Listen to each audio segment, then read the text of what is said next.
Well, IPL 2020 turns 20 today. Match number 20 sees the Mumbai Indians and the Rajasthan Royals take on each other in Abu Dhabi. Contrasting fortunes in the recent weeks. Mumbai eyeing their third win in a row. Rajasthan looking to avoid three straight defeats after two high-scoring opening game wins at Sharjah. Mumbai and Rajasthan, they've all had success in the IPL. They've also had success in domestic cricket, and two people that have won championships with Mumbai and Rajasthan. The perfect Mumbai-Rajasthan duo, if I had to pick former Indian experts, it would comprise of Sanjay Manjrekar and Akash Chopra, who I warmly welcome now this evening in the anticipation of something exciting that should happen when the two of you are together. Gentlemen, news from Abu Dhabi straight away.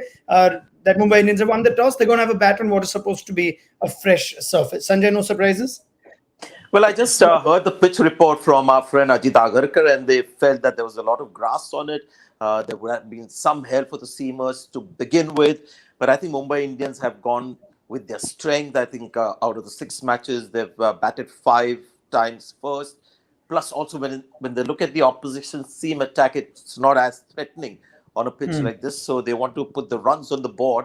It's a hard pitch. It's covered by grass, but it's a pitch where the spinners won't have much, and perfect for hitters like Rohit Sharma and later on Hardik and Pollard. Yeah, I know you're a teetotaler, Akash, but I still think you'll be able to relate to the hangover of cricket. And are Rajasthan's batsmen still in a hangover from Sharjah from the last 2 games that we've seen? Actually, Sanjay missed it. I don't know how he missed it. You actually said former Indian experts, by the way. Former Indian experts. I said former. That's how you introduce the two of us. I'm going away. So anyhow, no, he's right with one. Yeah, maybe there's some truth. There's some truth in it, Sanjay. It bites, it hurts. But you see, this is a pitch. I concur. Chasing is becoming difficult. If you get to bat first, it is becoming a bit of an advantage, and it's an advantage if you can actually get to 175, 180, 190. Actually, 180 plus takes you into that safe zone. And if you are Mumbai Indians, you've got the kind of bowling that you have, you should absolutely be fine because they do have all their bases covered. They have not made a single change, barring that one against, or rather, that's Saurabh Tiwari and Ishan Kishan, that swap, courtesy an injury. Look at the other side, that side that is still searching for that perfect 11. They don't know yet, and that's never a good place to be because you start with a couple of wins that should tell you that Butler is now back. You're waiting for Stokes, but keep the seat warm. That's it. That's not been the case. They're actually changing goalposts. They started with Steve Smith as an opener. They're pushing Steve Smith down, which I think is the right thing to do. But then the bowling department has completely been changed. Now you've got a Kartik Tyagi, you've got an Ankit Rajput. Ankit Rajput played earlier, not afterwards. So there is a lot of chopping and changing happening in the other camp. All right, let's have a look at those teams then. First with Rajasthan, because Mumbai are unchanged. No surprises there, but Rajasthan Royals have made 3 changes. Akash has already given you a heads up on 2 of those. That's Kartik Tyagi comes in, Ankit Rajput comes in. So out goes Jaydev Unadkar. Also out is Riyan Parag. Robin Uthappa also makes way for Yashasvi Jaiswal, who we assume now is going to bat at the top of the order, with Steve Smith dropping into the middle order. Maipal Omror top scored last game in his only appearance. So that's helped him retain that one position that could have been a toss-up between him, Riyan Parag, and Robin Uthappa. Rahul Tewatia, of course, keeps his spot. Is that a better-looking Rajasthan team to both of you? Sanjay, you first. See, what I make out from the team selection, they made 3 changes and important ones. I think they're cracking the whip now. They said enough is enough. Parag has been there for a while with them. Uthappa was the big punt they played. And they've said, let's not waste any more time. Let's try new people in. You've got to be a little bit understanding of Rajasthan Royals' problems and the kind of selections they've had to do because, a lot of the IPL is won at the auction table. So when you look at their team, and when you look at this team as well, you won't say that there were these kind of players who were supposed to fire away and take Rajasthan Royals to the top. That hasn't happened. Butler has been slow to start with. Samson has played superbly. Steve Smith, couple of games. Jofra Archer has lived up to his reputation. All the others were guys who we were all skeptical about. So it's not a case of them underperforming, but it's about the kind of players that they have. It's about the ability, and they're trying to make do with the best with what they have. But in this particular match, you can see that they have cracked the whip. I guess what the question we tend to ask, Akash, is when a team makes changes from the squad and the options that they have, do they make changes that actually make them stronger? You've left out Uthappa, Parag, and Unadkat. You've brought in Karthik Tyagi, Rajput, and Yashasvi Jaiswal. In your opinion, does that make the Rajasthan Royals stronger? Not necessarily, because what you're going to get from Karthik Tyagi, we do not know. Yes, he's promising. Yes, he was brilliant at the World Cup, but that was under 19 World Cup. This is the IPL. Ankit Rajput, if he was their go-to bowler, then he should have been persisted with after he got one outing. Then he was shown the door after that one game. Now he comes back again. I think the game he played was against the KKR, and now he missed out in one game, and he's back again. These are decisions, these selection policies, and these decisions are very difficult to communicate, because what do you tell a guy? I need you today. I don't need you tomorrow. And day after, I actually need you again, because, the world hasn't changed. It's just that you've lost 2 games in between, and therefore I'm just chopping and changing without like 100% conviction in terms of the reasoning. So once you are not convinced, I don't think you can actually communicate the same to the player. You look at Yashasvi Jaiswal, he played just one game. Now, after one game, did he actually merit an omission? Maybe not. But then now you've brought him in. Will you make him open? I think they should. Riyan Parag, I think, has also been hard done by, because the 2 games where everybody scored, he didn't get to bat. Now, where everybody else did not score, he was just one of those guys who failed. So who gets the whip? It's not the other guys who actually got the opportunity to bat at Sharjah. The ones who did not get to bat at Sharjah are shown the door. Robin Uthappa is the only rather a decision that is justified. Everything else seems slightly like foggy to me, to be honest. Yeah, that's an interesting one. If you put the same argument to the bowlers as well, Sanjay, look like Jaydev Unadkat. He had 2 games in Sharjah. You would want to try and sympathize with that plight. He didn't bowl his full 4-over quota against KKR, just 2 overs, 1 for 14, got Sunil Narayan's wicket. And against RCB, there were hardly any runs to defend, bowled 3 overs, and that's where the game ended. Somewhere, do you believe that there are a few harsh drops here in the likes of Parag and Unadkat? Parag has been there for a while, and before the show began as well, I was wondering, what role is he, having in this team? Bowled 1 over for 13 runs in the last over. So when we saw him the first time, we looked at a very talented young player who could do a bit of both, but batting was his forte, but hasn't quite blossomed.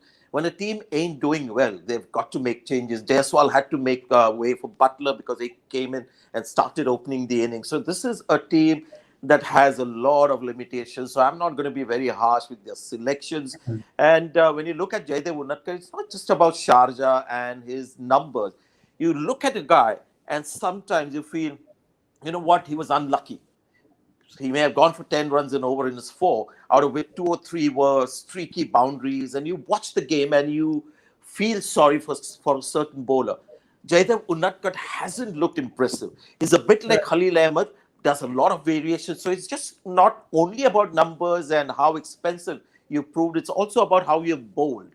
And that's where I think Unadkat has lost out. There was a season when Unadkat was bowling beautifully at the first class level, at the IPL level. Since that time, we haven't seen Unadkat at his best. So his track record, his recent past also has come into play. So I'm only going to support Rajasthan Royals because they're just trying to find a way to become a stronger team and challenge teams like Mumbai Indians.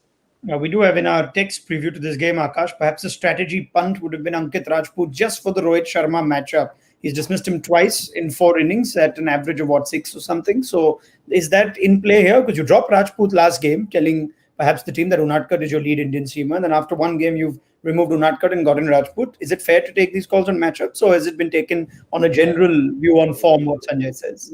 See, to be honest, if it is going to be matchup, then Sandeep Sharma should play every single game against the Mumbai Indians, because he dismissed Rohit Sharma, informed Rohit Sharma in the first over itself. 4 dot balls, only a 6 and a dismissal at Sharjah. Now, of course, the stats will tell you that he dismissed, but if you look at that dismissal, you'll say actually Rohit got himself out to a ball that was actually wide. So I don't really look too deeply into matchups. I personally would prefer if somebody gets a game, give him 2 or 3, because every captain should ask this question to himself. What if I play one game, I get dropped the second, then I'm brought back the game after? How will I feel? If I feel comfortable with it, go with it. Because Sanjay mentioned something that if it ain't working, if the team ain't winning, then you need to make changes. Try telling that to Chennai Super Kings. They don't do that. I'm not justifying what Chennai does and the players that they have, or rather going after Rajasthan Royals for making so many changes. But Ankit Rajput, I do strongly feel that one bad game, come on, not even a bad game or whatever, they actually conceded 175. The batsman should have chased it down against KKR in Dubai. And you miss out on the second game, then you come back again. That's not fair, to be very honest. Can I All answer right. that question about Ankit Please. Rajput and Rohit Sharma? I think Rohit Sharma will be shaking in his boots because he's got out to Ankit Rajput, and he'll be really nervous. So it's a good move, and these are the things that happen. I sense it. I take the tongue in cheek. And that tells me your view on the subject. Serious questions. Is Tyagi going to be bowling right arm seam? Yes. Okay, then maybe the reason why they have dropped Unatkar is because when you look at the Mumbai Indians batting lineup, you've got Quinton de Kock amongst the runs now. You've got Ishan Kishan in great form. Krunal Pandya is dangerous. So we've seen left-hand batsmen really go hard at left-arm seamers, starting with Tewatia against Cottrell. So maybe that is one of the reasons why a left-arm seamer has been left out. Could that be a reason? But that's one, Akash. No, I actually don't. I don't buy that, to be very honest. Yes, a lot of left-handers have actually enjoyed bowling to left-handers. Left-arm fast bowlers have enjoyed bowling to left-armers because you can actually, the natural ball goes away from them and all of that. So it's all right. It's all about picking now the right horses for that particular course. And whoever you pick, please stick with them, because if you keep chopping and changing, especially the younger lot, then it becomes a lot difficult for them. Of course, an overseas player may actually still bounce back, but if you keep chopping and changing the younger lot, they find it a lot tougher. Quick 15 seconds, extension of this thought is you can actually stick with guys who have a proven track record. Shane Watson you can stick with, Shardul Thakur you can stick with, Kedar Jadhav you can stick with, because at some point of time they'll come good. The complexity is when you have young players and you're giving them opportunities, and this is IPL. It's not one of those first class seasons where you can keep playing a guy and hopefully he'll find some form. The pressure is immense to start delivering, and that's where youngsters get a bit of a raw deal, and you've got to feel sorry for them. All right. Any takers for the theory that they're going to get Ben Stokes in a game or two and leave Tom Curran out, which essentially means there'll be room for one Indian seamer, and they just want everyone to get a game. Eventually, they'll decide who their best Indian seamer is. If Tyagi and Rajput don't work, you go back to Unatkar. You know what he's all about. And in the meantime, you've already given Karthik Tyagi a couple of games. Could that be possibly what they're thinking, Akash? I hope not, honestly, because you're up against Mumbai Indians. If you don't win this one, you will be so deep in trouble that even Ben Stokes might not be able to lift you out of there. So try your best players and don't wait for somebody else to come and just rescue the operation. Until that time, you figure out what your playing 11 is. See, Mumbai Indians have taught us one thing this season. They're doing it for the last few seasons, actually. Same can be said about Chennai Super Kings, that identify your ideal playing 11 before the tournament starts. If that's not possible, take a couple of games. If you're going to still figuring out after the fifth or the sixth game that who my best bowlers, who my best batsmen, where everybody should bat, then you're already too late. Like Sanjay said, it's the IPL. And IPL, we've seen that if you wake up too late, that dream is already over. The other things. So IPL not for you, Ronak. No, never. If you wake up too late. Thank you, Sanjay. You're in the mood today, aren't you?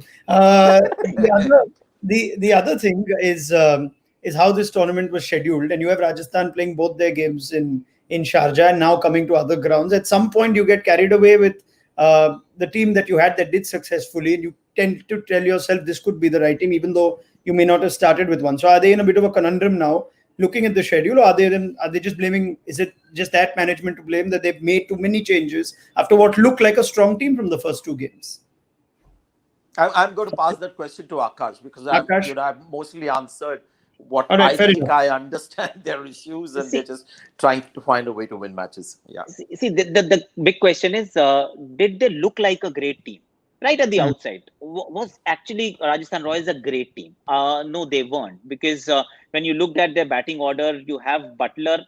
Even if you say he was available from the first game, so Butler, Smith, Samson, then your 4, 5, 6 are not really the guys who are going to win you matches unless there was a Ben Stokes. If he's not there, which he wasn't, so it just makes them weaker.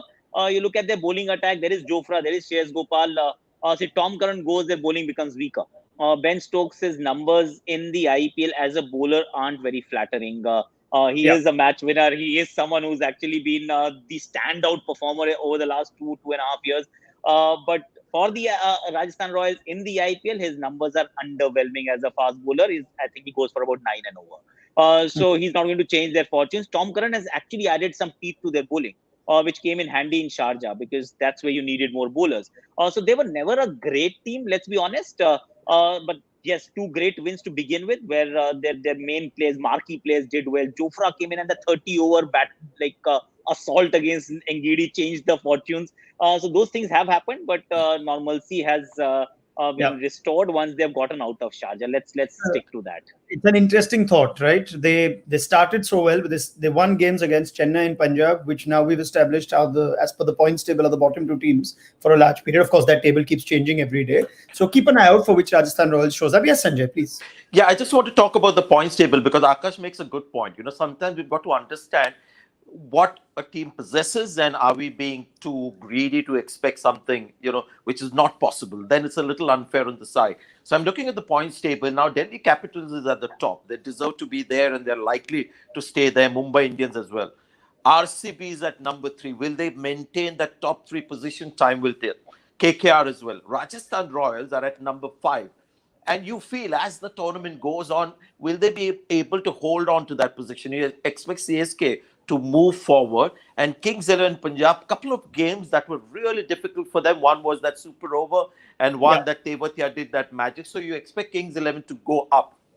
So basically that is how you assess a team. And when you look at Rajasthan Royals, you don't really look at a team that is clearly going to make into the final 4. Kings 11 are rock bottom. It's a team that will, you can expect them to get up. And when that happens, it's not going to be something that will surprise you. All right. That having been said, it's still early days. So win today would take them level on points with the Mumbai Indians. So all these conversations could come into perspective in the end. So we'll come back to that. Let's look at the Mumbai Indians team. Absolutely no surprises that there are no changes made from the team that beat the Sunrisers in Sharjah. So Rohit Sharma sticks to that same team. And I guess it's almost now a conversation that we can have and then play on repeat as the tournament goes on, Sanjay. Quinton de Kock has now hit form. Krunal Pandya looked better last game. So pretty much everyone has contributed. And this looks like the most settled Mumbai team and the most expected Mumbai team you'd have.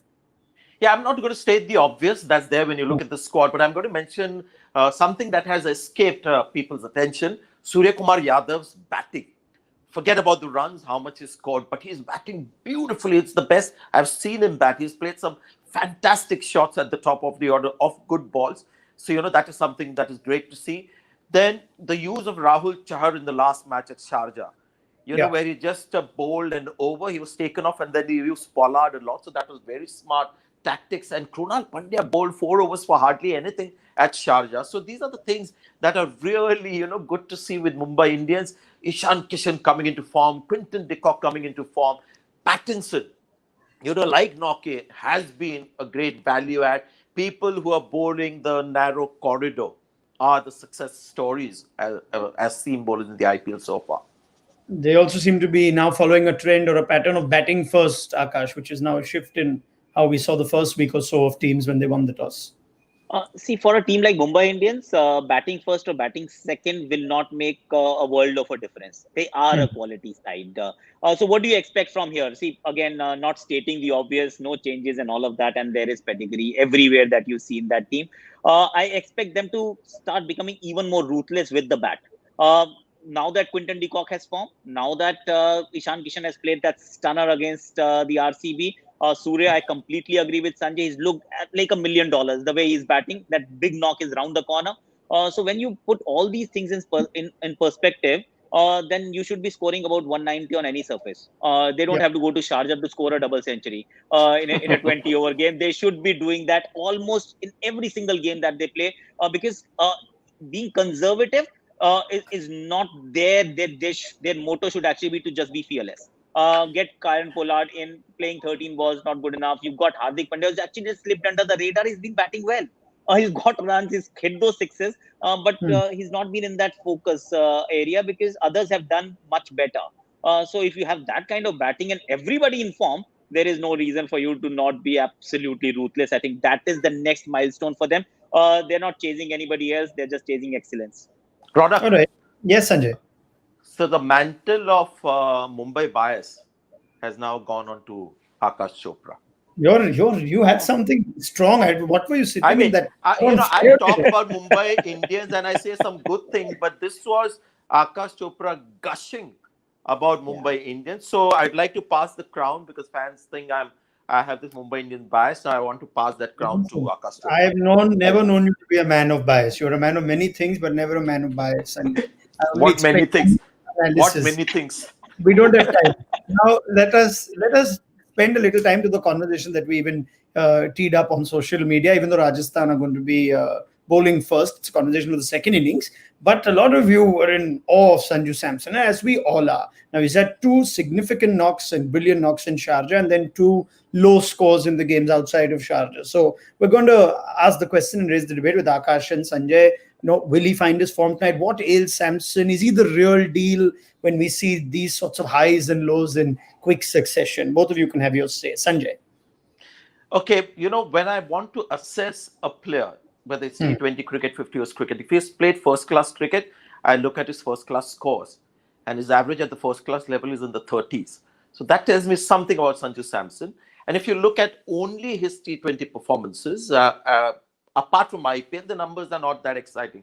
But at the IPL, you see the best of Sanju Samson. But you see that in sports, It's too early to say that, the same might happen. But that is one big, question around Sanju Samson, the consistency aspect. And whether he can show us that Sanju Samson has finally changed, because there are all these people who rave about Sanju Samson and wonder why the Indian selectors don't pick him, because the others are a lot more consistent than Sanju Samson, and that's why they're getting a nod at the top. So it's too early, but let's hope that consistency factor in Sanju Samson is seen this season. Akash? Exactly. So every single IPL season, he starts with some great numbers. So first off, his half of the IPL is significantly better than the second half of the IPL as far as Sanju Samson, the batsman, is concerned. The other concern generally is that if he's in the top three, averages are a lot higher. The moment he moves to number 4, averages tend to drop a lot. So these are two areas of concern as far as Sanju Samson is standing as a batsman. But is he the real deal, or is he the kind of shots that he plays? There is some stunning skills there, and they will always keep you in awe, because whether it's Sharjah, whether it's flat deck, whether it's weak bowling, whichever way you want to look at it, the fact is what he did at Sharjah was sensational. Some exceptional hitting. And cricketing shots at that. So expect him to come good again. A couple of failures are par for the course. This is T20 cricket. Don't expect anybody to just go on a roll and just score runs every single game. That does not happen. This is the DNA of T20 cricket. But I would wait and watch, because this season he has admitted, I start strongly, but I peter off, and it's happened too often. I've watched my fitness. I used to get mentally and physically fatigued. I've worked very hard. So let's give him this season and see where he ends. If he ends up with 500 plus runs, 600 runs, which he should with the kind of skills that he has, then we'll get to know whether he's actually the real deal that we all make him out to be.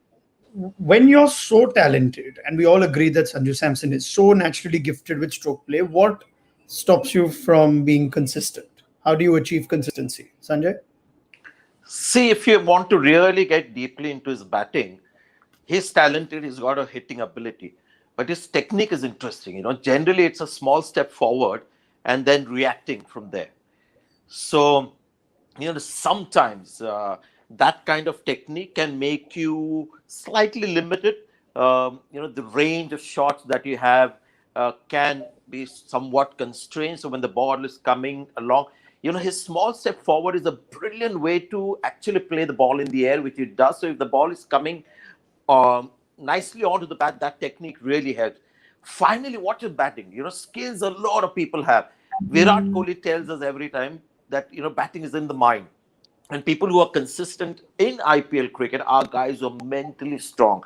So finally, it comes down to Sanju Samson and his nature and how badly he wants to play for India and wants to make a name, and then you find a way of getting runs. Shikhar Dhawan, with all his limitations, it's amazing how he goes out there and gives his best. So finally, tough, I think, mind is the ultimate test, whether he has that, because he's competing with a a wealth of batting talent that India has. See, All right. and also batting is also about processes, right? We all follow a certain process. You see, and we are all like almost set in stone with regards to our processes. Now the question is whether it's a high risk process or a low risk process. When you look at a Shubman Gill, a Virat Kohli, these are low risk processes, and therefore you'll find more consistency. In Sanju Samson's case, it is a high risk process. We have seen Rishabh Pant actually now deviating towards a low risk process. So Sanju Samson, it's an interesting one. How he actually takes it from here. Does he actually change his natural game, which gets talked about too much, my way or the highway kinds, that this is how I play, and actually tell himself, there is another skill, there is another bow in my armory, so rather like an arrow in my quiver. Let me just try that as well. So if he redefines his own processes, of course, he's got the skill. And to be honest, T20 cricket, nobody's trying to get you out. If you are allowing yourself to take a bit more time with the skill set that he has to hit the balls, he should always be fine. So let's see whether it happens or not. We're seeing Rahul set the benchmark with strike rate. Forget about this season, but a couple of seasons back with the strike rate and the consistency. Still early days. I'm seeing Prithvi Shaw show strike rate plus consistency to an extent. So let's see how it evolves. Let's see, because this is really nice to, see all this talent and how they go about a long season. That's the beauty of the IPL. Like test matches, really tests you. IPL tests you as a player because it's such a long season. You can't start off well and then end up poorly. Brilliant. It's got the best bowling attack, arguably, in the league to face against Sanju Samson. That's the second half, though, and he has a good record against Mumbai Indians, which translates into a good record for Rajasthan against Mumbai. So let's see if they can defy odds and get a couple of points today. Akash, Sanjay, thank you very much. Let's pick up this conversation after Mumbai have completed their 20 overs, and we'll see you then on Whirlpool Presents ESPN Cricket 4 T20 Timeout, powered by Dell. Okay.